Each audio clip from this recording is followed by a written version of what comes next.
first. Karl Anthony Towns, you were calling for a big game from him, Shub. There you go, man. Big fella getting involved. I just love that he's in so much playmaking action. Josh Hart drives to the basket, can't get it done. Fell hard on his back after the foul here.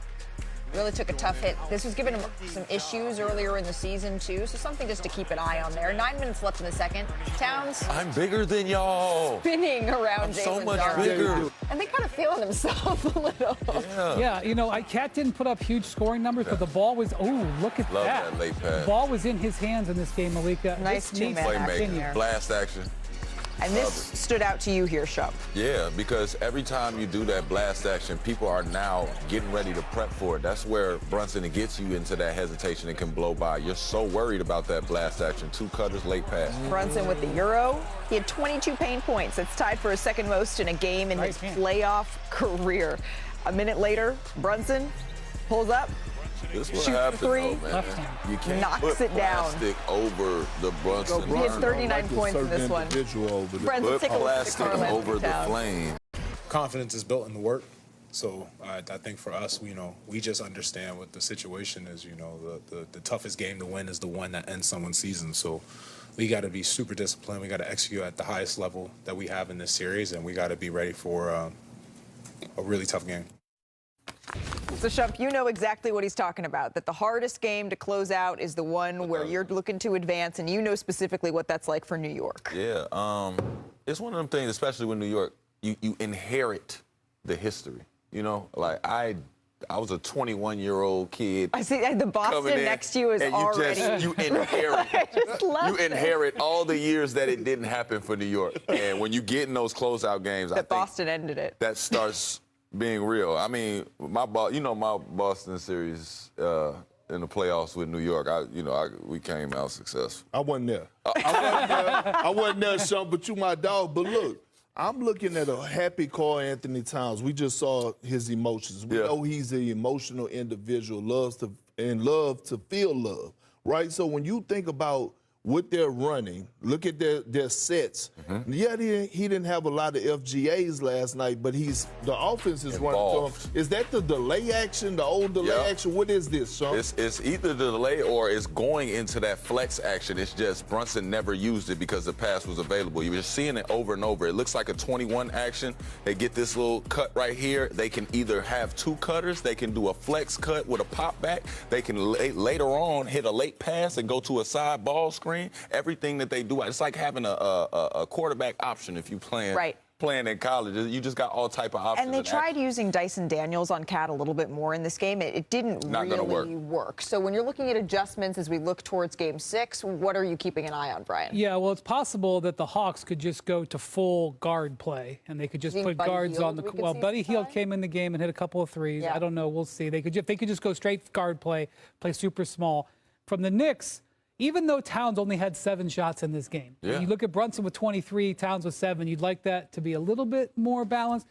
Towns had the ball in his hands. They were running action through Towns. This is actually the most he's had the ball in his hands in a playoff game in his career. You know what was second?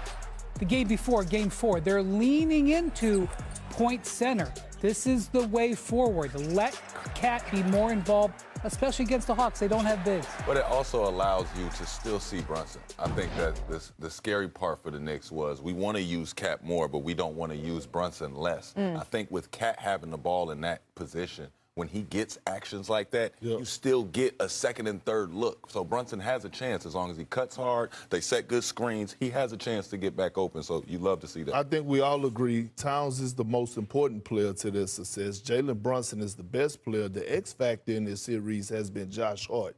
He locked up Jalen Johnson in Game 1 and 2. All of a sudden, C.J. McCollum got to cooking. He got that assignment, and he put him in the straitjacket last night. So although we thought that should have been a Mikal Bridges who was having those defensive assignments, or OG Anunoby, Josh Hart actually has been the heart and soul of this team. He has been the heart and soul of this team and the X factor for the Knicks in this series. The X factor, the X factor. Hamstring injury.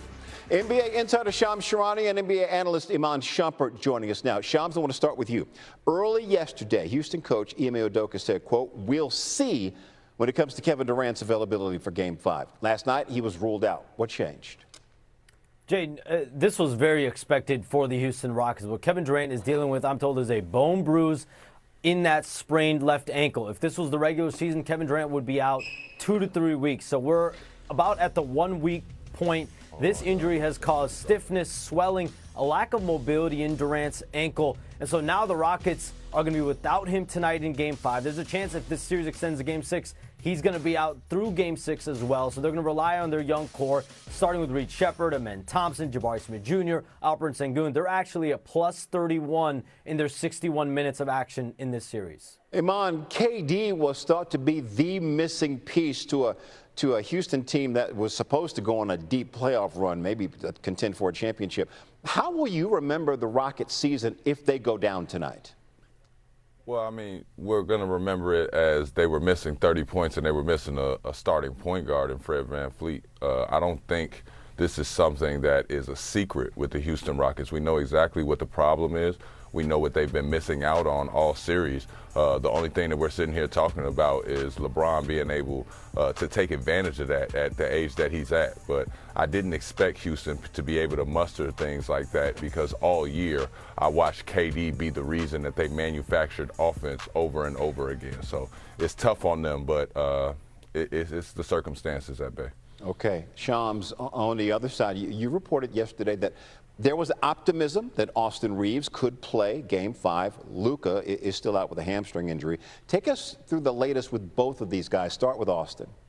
Jay, reinforcements are on the way with the Lakers. My understanding is Austin Reeves is expected to play tonight, return after about 4 weeks out with a grade 2 oblique strain. Barring any setbacks, there's hope Austin Reeves will be back tonight. He has progressed to 1-on-1s, 3-on-3s, 5-on-5s with no setbacks. It's a massive boost for this Lakers team to get this star caliber player who can help alleviate the pressure offensively with LeBron James. Luka Doncic, on the other hand, I'm told he's on a slow path toward a recovery. The expectation is if the Lakers are able to advance to face Oklahoma City in the second round, Luka Doncic will be out for the start of the series. There's still no clarity on his exact timeline. JJ Redick said the other day that Luka has at least started on court work, some movement, and then it'll be a gradual progress. But he is not at the point yet where he's doing those full running 1-on-1s, 3-on-3s quite yet. All right. This season, by the way, LA 4-2 when both LeBron and Reeves play without Luka. Iman, LeBron had 2 field goals and 8 turnovers in that Game 4 loss. You know him. You played with him. What are your expectations for him in this closeout situation? Well, LeBron is as good as anybody in understanding a closeout game and understanding the series is up and downs anyway.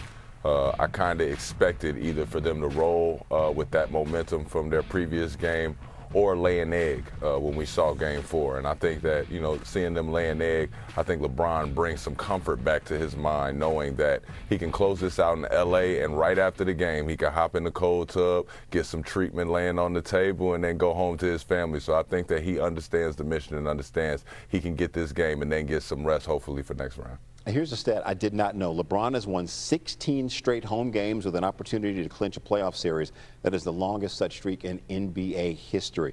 Shams, Iman, appreciate y'all. Thank you.